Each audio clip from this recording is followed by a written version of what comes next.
فیض صاحب کو اپنے دوستوں کی اس بے رخی کا بہت صدمہ پہنچا۔ انہوں نے اپنے جذبات کو لفظوں میں پرو کر اشعار میں ڈھالا تو ان کا دکھ لوگوں تک اس غزل کی صورت میں پہنچا۔ ہم کے ٹھہرے اجنبی، کتنی ملاقاتوں کے بعد۔ ہم کے ٹھہرے اجنبی، اتنی ملاقاتوں کے بعد، پھر بنیں گے آشنا کتنی مداراتوں کے بعد۔ کب نظر میں آئے گی بے داغ سبزے کی بہار، خون کے دھبے دھلیں گے کتنی برساتوں کے بعد۔ تھے بہت بے درد لمحے، تھے بہت بے درد لمحے ختم درد عشق کے، تھیں بہت بے مہر صبحیں مہربان راتوں کے بعد۔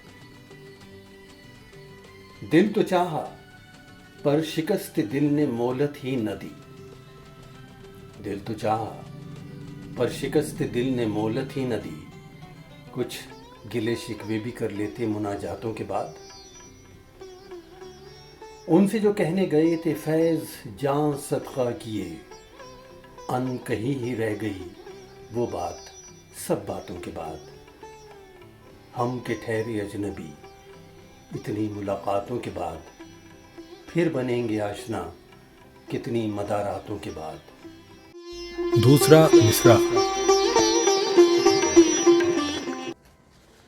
ہم اپنی روزمرہ اردو بول چال میں بہت سے ایسے جملے روانی میں کہہ جاتے ہیں کہ جو دراصل کسی شعر کا حصہ ہوتے ہیں۔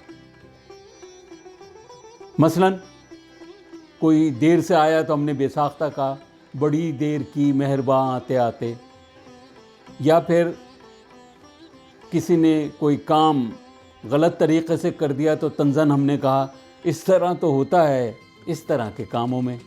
تو اسی قسم کے کچھ اشعار کو لے کے ہم ان کو مکمل کریں گے اور بتائیں گے کہ یہ کس موقع کے اوپر، یہ کس طریقے سے شاعر نے اس کو کہا۔ انشاءاللہ خان انشاء کا ایک مشہور مصرع آپ نے ضرور سنا ہوگا، بلکہ کہیں نہ کہیں استعمال بھی کیا ہوگا۔ اندھے کو اندھیرے میں بڑی دور کی سوجی۔ انشاء نے صرف یہ ایک ہی مصرع کہا، اور اس کا دوسرا مصرع کیا ہے وہ کسی دوسرے شاعر نے کہا تھا۔ یہ ساری کہانی کیا ہے؟ یعنی ایک شعر دو شاعروں نے کہا، بڑی عجیب سی بات نہیں ہے؟ آئیے عابد علی بیگ سے یہ کہانی سنتے ہیں۔ آب حیات میں مولانا محمد حسین آزاد نے شیخ قلندر وقت جرت کے متعلق لکھا ہے، جو نابینا تھے۔ ایک دن انشاءاللہ خان جرت کی ملاقات کو آئے، دیکھا تو سر جھکائے بیٹھے کچھ سوچ رہے ہیں۔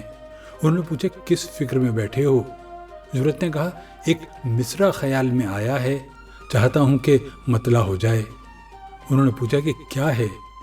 جرت نے کہا کہ خوب مصرع ہے، مگر جب تک دوسرا مصرع نہ ہوگا تب تک نہ سناؤں گا، نہیں تو تم مصرع لگا کر اسے بھی چھین لو گے۔ سید انشاء نے بہت اصرار کیا، آخر جرت نے پڑھ دیا، اس زلف پہ پھپتی شب دیجور کی سوجھی۔ سید انشاء نے فوراً کہا اندھے کو اندھیرے میں بہت دور کی سوجھی۔ جرت ہنس پڑے اور اپنی لکڑی اٹھا کر مارنے کو دوڑے۔ دیر تک سید انشاء آگے آگے بھاگتے پھرے اور یہ پیچھے پیچھے ٹٹولتے پھرے۔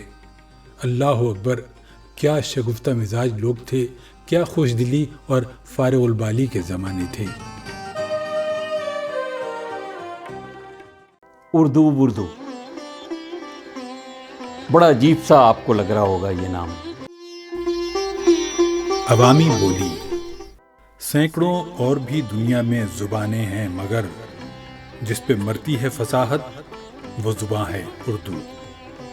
اس میں تو کوئی شک نہیں ہے، لیکن آج ہماری اردو بول چال میں جو نئے نئے الفاظ داخل ہو رہے ہیں وہ شاید آپ کو کسی اردو لغت میں بھی نہ ملیں۔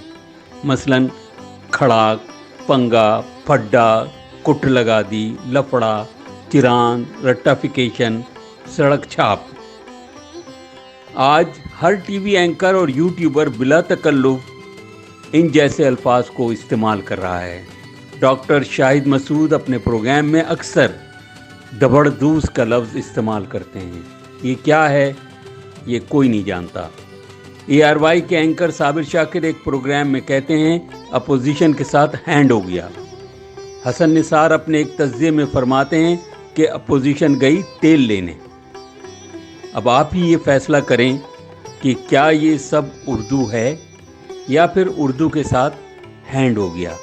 مجھے اپنے کامنٹس باکس میں ضرور بتائیں۔